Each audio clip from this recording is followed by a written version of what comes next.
Alright, okay? Hiling ko lang sa bawat isa talaga, guys, tip lang, whenever you are in a masterclass or seminar like this, the more engaged you are, mas lalo kang natututo. Kasi kapag ikaw are engaging, mas, para mga bata, pag naglalaro yung bata, mas lalo natututo. So, the more engaging you are, mas lalo kang matututo. Right, so let's talk about shift. Bakit shift? Now, we are shifting our mindset from a short-term online selling to a long-term game. Parang brand awareness, brand retention, paano ba magiging sustainable yung business kasi business is up and down. Ikaw, let's make this personal. Ikaw, sa negosyo mo ngayon, ano ang problema mo and what do you want to solve? Ano yung gusto mong solusyonan sa negosyo mo right now? Scale, no? Loss, sabi naman ni Flores. Thank you, by the way. Hindi naman nare-record yung chat, so this is a safe place. Sabihin mo lahat ng problema mo dyan. System, sales, brand awareness, sabi ni Dennis. Who else? Sales system, sales. By the way, when you say sales, I mean, mas specific, the better. Kasi lahat naman talaga tayo problema natin, benta. At the end of the day. System and sales, marketing, platform fees, no? Sakit sa ulo yan, tumataas yung mga platform fees natin. You feel stuck na parang every time makakabenta ka, parang lagi ka nakikipaglaban, parang lagi ka nakikipagbakbakan. Every sale feels like a fight na parang maganda yung benta ko ngayon, no? Tapos, monthly reset. Okay, ang ganda ng benta natin noong November, ang ganda ng benta natin noong October, ang ganda ng benta ngayong December. Pagdating ng January, reset na naman tayo. Back to zero naman tayo. No recall, meaning hindi ako naaalala ng customer ko. Yung customer ko nung, ma'am, kamusta ka na? Nakabili ka na ba? Ay, sa iba na ako bumili kasi hindi na kita naalala eh. Sa iba na ako. Ma'am, di ba ako yung una nagbenta sa'yo? Oo, yan. No retention.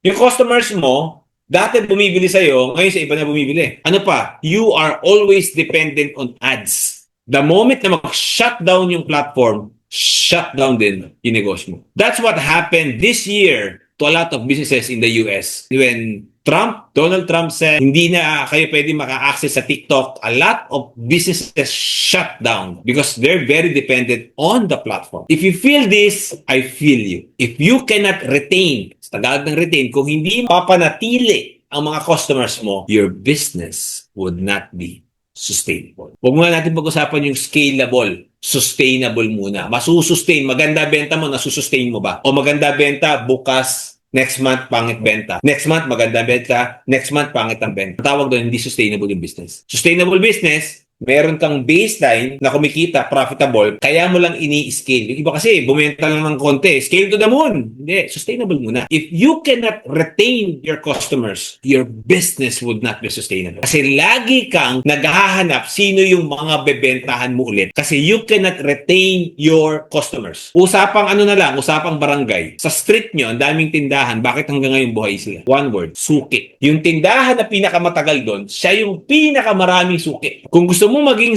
successful at sustainable ang business mo, nakadepende yan sa dami ng suki mo. Kasi kung hindi, lagi ka maghahanap ng taong bebentahan. Nakapagod. If you cannot retain customers in your business would not be sustainable. Branding, madalas iniisip nila, branding, yun yung ano, may maganda kang logo, yan yung pare-pareho yung kulay mo dapat. Sabi nila, pag pinost mo sa Facebook, dapat pag lahat yan green, dapat lahat yan green. Branding is about being remembered. Naaalala ka ba? Branding is about being trusted. Being trusted. Ito, tiwala ako dito sa brand na to. Ito, hindi ako i-fail ng brand na to. Branding is about being chosen. Na ikaw yung pinipili. Ikaw yung pinipili. Pag nag-grocery ka, ano yung bar soap na binibili mo? Yung hindi mo na pinag-iisipan, nilalagay mo na lang sa cart or dun sa basket. Ano yung bar soap na nilalagay mo? Okay, that's the brand that you are choosing. That is branding. Being remembered, being trusted, and being chosen. Automatically. Nang hindi na pinag-iisipan ng customer, sino ba mas mura? Sino ba mas maraming freebies? Automatic, binibili nila, pinipili nila,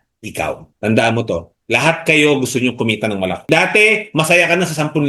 Hanggang naging 100,000. Hanggang naging 1,000,000. Hanggang naging 10,000,000. Hanggang naging 100,000,000. Ang goal mo is to add a zero. Retention, yung pag-retain ng mga customer mo, it adds a zero. Reorder, it adds a zero. Branding adds a zero in your business. Kung kalahati ng bumibili sa'yo, bumibili ulit next month. Anong pakiramdam? Kung kalahati ng bumili sa'yo this month, bibili ulit next month. What's the feeling? If you're a business owner, half of your customers are reordering your product. That's how this brand it is. 50% reorder rate of this product. Okay? Sobrang daming kape by the way. but 50% are reordering. That's why the business is sustainable. So good news, kasi may isi-share ako sa inyong framework. This framework na isi-share ko sa inyo guys, this is my gift to you. At yung matututunan mo today is magagamit mo to. Pwede mo tong gamitin sa store mo, pwede mo tong gamitin sa product mo, pwede mo tong gamitin sa even your personal brand. Magagamit mo tong framework na to. Okay, this is a framework that we use in our company. And then ito yung framework din na tinuturo ko sa mga students ko. So this framework is called the Brand Operating System Triangle. Napakasimple lang nito. Clarity, convert, continuity. Clarity, convert, continuity. Now let's talk about clarity first.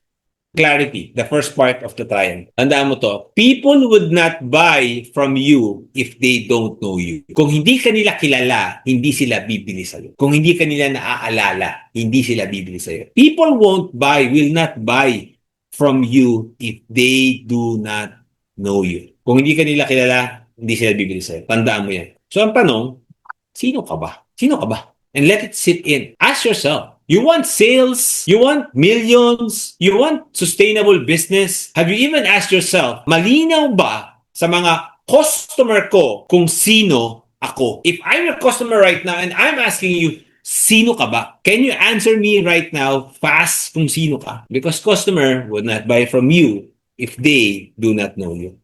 Kung ikaw nga hindi mo masabi kung sino ka, for sure hindi ka rin nila kilala. Because you cannot give what you don't have. Branding starts with clarity. Branding starts with clarity. So tanong, clear ba or may clarity ba yung identity? Ibig sabihin bilang brand. Kung ano man yung brand mo, if it's a product, it's the skincare. May clarity ba ng identity? Kung anong identity yan? May clarity ba kung sino yung customer mo? O kahit sino na lang. Kahit sino na lang customer mo. Tandaan mo to. Write this down. If you talk to everybody, you talk to nobody. Sobrang ingay ng marketplace ngayon. If you try to target everyone, sino namamalengke dito, no? Because right now, that's what marketplace feels like. Palengke. Punta ka Divisoria, sobrang daming tao. Sobrang dami ng tao, ang ginagawa ng mga tindera, tinatawag na yung tao according doon sa damit. Oy, ate, ikaw! Yung naka-pink, yung maganda, yung yung blonde, yung bokla ka dito, ganda, lika dito, ganda. They're calling out their customers. Because if they do not call out, they will be part of the noise. Do you really know who your customers are? Because you cannot talk to everybody. You talk to everybody, you talk to no one. Linaw ba sa'yo kung ano yung positioning mo? Anong positioning? Positioning, ibig sabihin, anong klaseng, for example, ano ka ba? Ano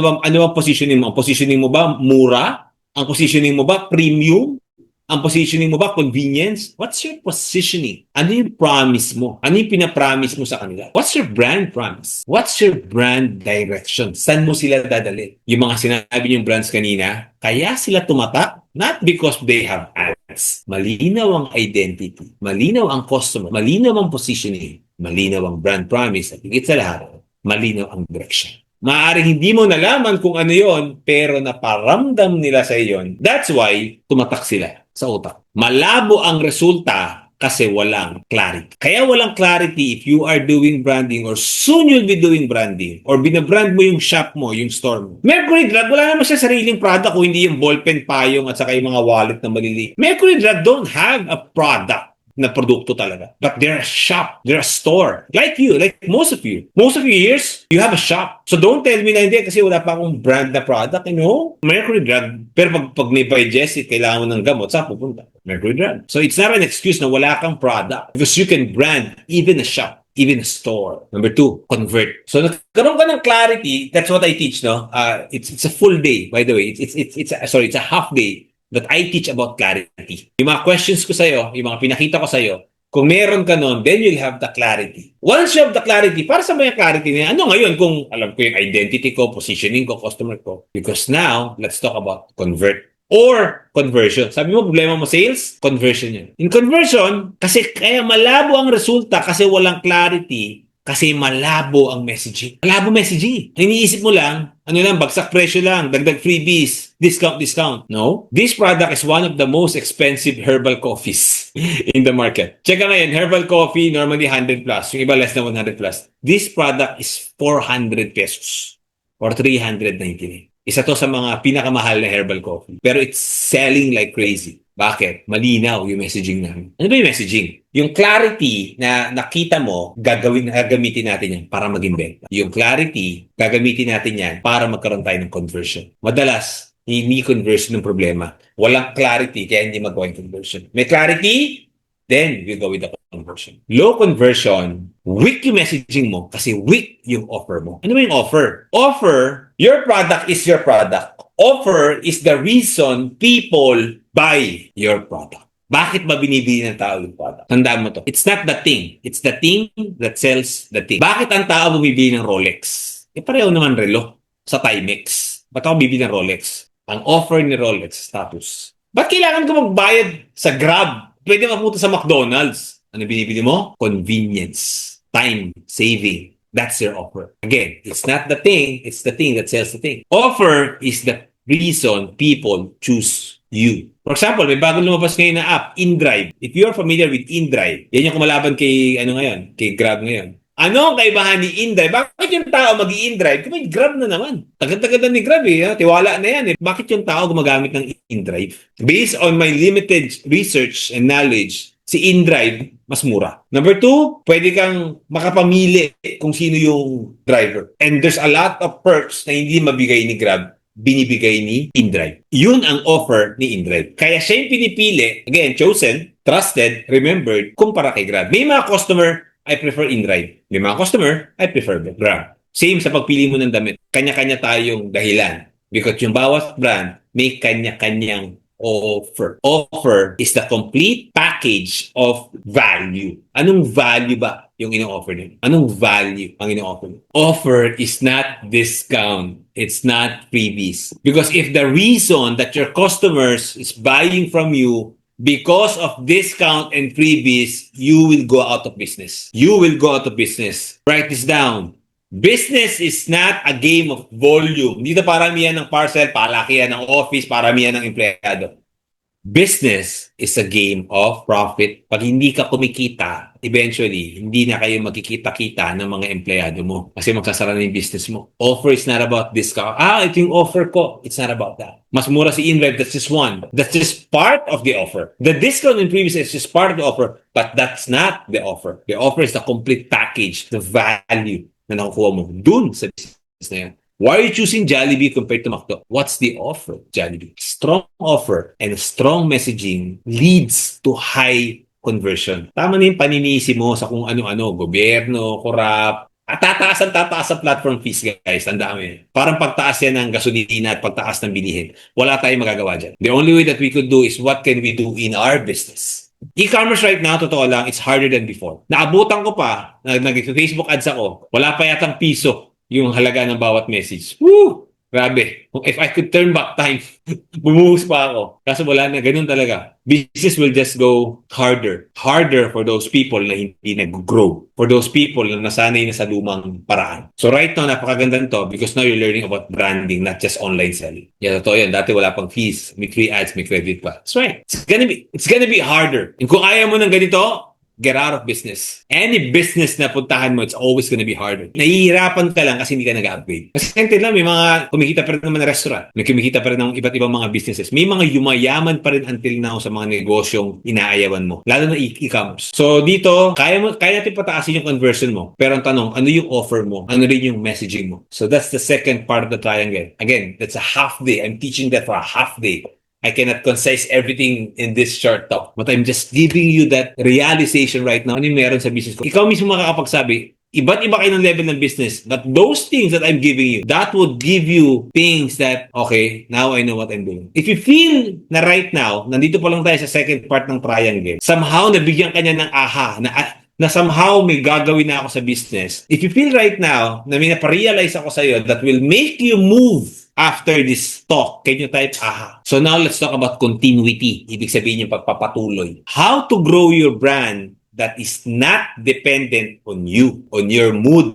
No? Lalo na tayo. Alam mo, ang filter ng mga negosyante, madalas, alam mo kung ano, problema. Sino nakaka-relate na parang everyday, parang ang filter mo problema. Ano yung maganda naman ang benta? Teka. Anong problema ngayon? Anong problema? Yan ang filter natin mga negosyante. Problema. Hindi matatapos ng araw na ito nang walang problema. Kasi Pag maganda yung benta, ang hahanapin mo kung ano yung pwedeng maging next na problema para solusyonan mo na ngayon, para hindi mo na maging problema. Pag pangit yung benta, syempre, problema yun. So in short, everyday, problema talaga. Di ba? So question ngayon is, how do you grow? I'm not talking about create, I'm not talking about run. How do you grow your brand that is not dependent on you? You can only do that if you have a system behind it. Yung brand mo is only as strong as the system behind it. Tatakbo lang yan at mag-grow yan kung may sistema kang nagawa. Maraming nag-branding, bumenta naman. Pagbenta, kaso nga lang, naabot yung ceiling kasi lagi nakadepende sa owner, di na kinaya, eventually bumagsak. Tandaan mo, in business, there's no such thing as staying. Okay? Write this down. In business, it's either you're growing or you're dying. There's no staying. Why? Because your customers would want faster, bigger, better. Okay na naman sa iPhone 16 last year Ba't may nilabas na iPhone 17? Because customers want bigger, faster, better. So if you stayed in your business, you will soon die. So it's either you're growing or you're dying. So kung hindi nag-grow yung brand mo, bumenta ka lang, hindi nag-grow, namatay. And most brand owners ganun nararanasan. Bakit? Not because hindi sila magaling. Magaling sila. Problema, walang system. Okay? So, no system, ito pa, no freedom. Dami mo ang pera. Sino yung nakaranas ng ganun? Dami naman benta, dami naman pera, kaso hindi masaya. Ako, naranasan ko din yun. Dami ng benta, di naman ako masaya kasi wala akong freedom. Lahat nakasalalay sa akin. Lahat kailangan ako mag-asikaso. Kasi pag nawala ako sa business, babagsak yung business. Hindi hirap magbakasyon. Ang hirap gawin yung mga bagay na gusto kong gawin. Kasi bakit? Not because nakatali ako sa business, but because wala akong naging system. So even yung branding may sistema, meron. Without a system, ganyan yung pakiramdam. Nagre-reset every month, parang bago. Dependent ka sa ad. Dependent ka sa mood. Pag masaya ka, maganda yung ano. Pag malungkot ka or bad trip ka, bumabagsak din yung benta. Walang predictability. Walang compounding growth. Mahirap yumaman sa negosyo pag wala kang system. System turns randomness, yung tsamba-tsamba, into consistent results. Ito yung founder's trap. Ikaw yung system. Kapag ang negosyo mo hindi tumatakbo kapag wala ka, you don't have a business. This is true. Ang meron ka, high-paying job. Kasi ganun ang trabaho, di ba? Pag empleyado ka. Pag wala ka, walang kita. No work, no pay. Technically, tinawag mo yung sarili mo negosyante, pero technically, high-paying job yun. A businessman earns from the system that they create. System, yung office mo, yung mga empleyado mo, that's a system. Doon kumikita ang isang negosyante. If your business does not run, pag wala ka, you are not a businessman. You are a self-employed. Mas mataas ang sahod mo compared to an employee, pero it's not a business. Ikaw marketer, ikaw seller, ikaw copywriter, ikaw retention, ikaw everything. Ang tawag sa'yo, CEO pa rin naman. Ang tawag sa'yo, Chief Everything Officer. CEO pa rin. Yung nga lang, Chief Everything Officer. So again, the three parts of the brand operating system. Number one, clarity. Yung foundation mo ba matibay? May clarity ka ba? Sino ka? Sino yung customer mo? Anong positioning mo? Sunod, malinaw ba yung offer mo? Malinaw ba yung messaging mo para makapag-convert ka? O kung ano na lang uso, kinokopya mo na lang. O ito yung ginawa ng influencer na gano'n, nakakatawa, kopyahin na lang natin. O kopyahin natin yung ano, yung parang nabangga, yung parang nabasa yung uso, mga trending na mga videos, kopyahin natin. Why? Because your offer, maaring bumenta ka pero hindi ka tatatak. Or maaring may clarity ka, meron kang conversion pero wala kang freedom because you are the business. So madami kang pera, hindi ka masaya. Para ka may-ari ng mga brick and mortar, hardware, bakery. Hindi ka makalabas sa bakery, hindi ka makalabas sa hardware. Para saan pa na madami kang pera, hindi mo naman ma-enjoy. So that's the reason I did the masterclass Shift. We finished the batch 1. Right now, naka-waitlisting kami for batch 2. So, these are the people who have attended, no? These are business owners who have attended Shift. Make the shift today, no? Make the shift today. Tandaan mo lang ito. Business is competition. It's always competition. The question is, how would you win the competition? Lower prices? I don't think you'll last the game. Kung wala kang kinikita, hindi ka mananalo. You have to do something. And this is me sharing to you my years of knowledge on how do you create a sustainable business by what? Yung mga customers na na-acquire mo, at least half of them nagre-retain sa'yo. That's how you build wealth. Ganun nangyari kay Colgate. Ganun nangyari kay Mercury Drug. Ganun nangyari kay SM. Robinsons SM. SMO. The only way that you could create a sustainable business, if you are remembered, if you are trusted, if you are chosen. If you want to know more about this, if you find value, I create contents every day. You can follow me on these social media platforms, in Facebook, Instagram, especially in TikTok. I'm posting every day about business, CEO, branding, scaling, startup, and how to think like a business owner para mag-grow ka. Follow me on this link, and Liza, that's my page, Facebook page. Follow me in that. It's always updated. And let's go. Inulit ko, we are on shortlisting na kami with batch 2. You can send me a message on that Facebook page for you to be included kung gusto mong malaman yung detalye or makasama para sa batch 2 ng Branding Masters.